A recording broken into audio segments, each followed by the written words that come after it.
Bonjour. Selon vous, quelle est la cible privilégiée de Monsieur Macron, qui est dans le collimateur de cette majorité En Marche? Les islamistes, les gilets jaunes, le Rassemblement national? Non, aucun de tout cela. Alors contre qui, d'après vous, toutes sortes de lois, de dispositions sont prises à marche forcée, de manière bien plus déterminée d'ailleurs que lors des mandats précédents? Allez, je vais vous donner quelques indices.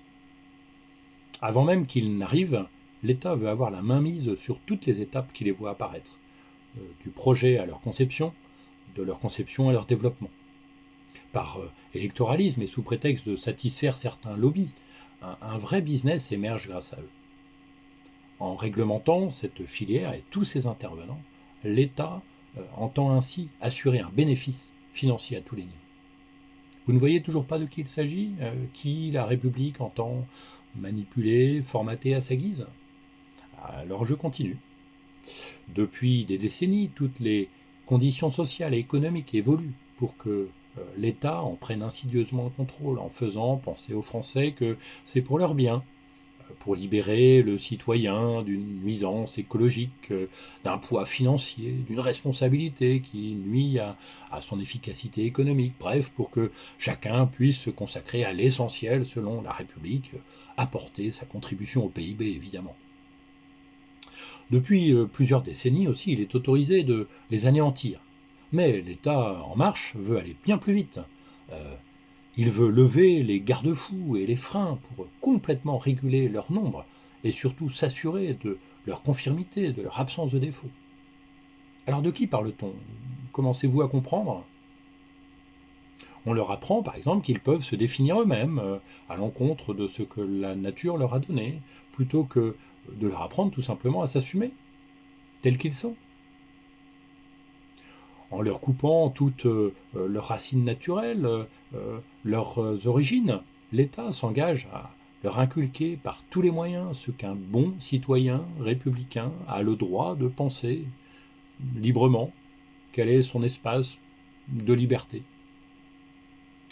Le pouvoir en place, avec le renfort orienté des médias, en pointant légitimement quelques membres d'une institution coupable d'actes inqualifiables à leur égard, peut dissimuler ses propres dysfonctionnements, détourner l'attention qui se porterait sur des milieux protégés, politiques ou artistiques, impliqués également dans des abus tout aussi odieux.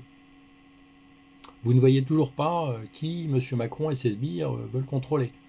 Qui seront les principales victimes de cet État libertaire en même temps que liberticide? Eh bien, il s'agit de nos enfants, de vos enfants. Conception artificielle encouragée par la procréation médicalement assistée, sélection draconienne pour tendre vers un zéro défaut avec le diagnostic préimplantatoire, utilisation en laboratoire de cellules embryonnaires et création de chimères homme-animal, avortement jusqu'au terme, si la maman rencontre des difficultés, plutôt que d'accueillir, d'accompagner et d'aider. C'est ce qui se joue avec la loi bioéthique, l'extension des conditions de l'IVG, la suppression de la clause de conscience pour le personnel médical notamment. Standardisation du suivi infantile, contrôle de l'éducation familiale, protocole sanitaire obligatoire avec sans doute toujours plus de vaccins imposés par exemple, et cela depuis le début de la grossesse jusqu'aux 2 ans de l'enfant. Ce sera certainement ce qui émergera de la mission des 1000 jours lancée par M. Macron. Et puis ensuite vient l'école, école sous l'égide de la République, obligatoire dès 3 ans, nous dit-on. Enseignement laïciste, sans aucun respect des convictions des familles, sous couvert de cette loi sur les séparatismes. Éducation lobbyiste, selon des théories fumeuses ou dangereuses comme le genre, le véganisme ou l'antispécisme. Apprentissage d'une histoire de France culpabilisante et thématique, plutôt que chronologique et objective, qui devrait nous donner la fierté du pays. Et que dire encore de l'écriture inclusive qui, quand elle s'imposera, va accroître les difficultés chez certains enfants, déjà fragilisés par la précarisation des auxiliaires de vie scolaires ou des auxiliaires d'écoliers handicapés. Et encore, Rupture des liens élémentaires, sociaux et culturels, transgénérationnels et familiaux, sous prétexte sanitaire, avec par exemple l'interdiction faite aux grands-parents de chercher leurs petits-enfants.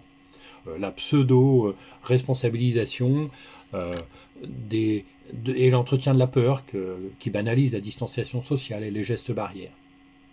Enfin, tout se met en place pour déconnecter les enfants de leurs liens naturels et biologiques, pour supprimer toute cohérence de filiation avec la PMA sans père, et sans doute un jour la GPA, cette sous-traitance au fertility business de la conception d'enfants, pour contraindre économiquement et socialement un parent qui ferait le choix de se consacrer à ses enfants plutôt qu'à la richesse nationale. Ces attaques envers nos enfants doivent cesser et être intégralement remises en cause. Il faut protéger nos enfants. C'est une priorité absolue.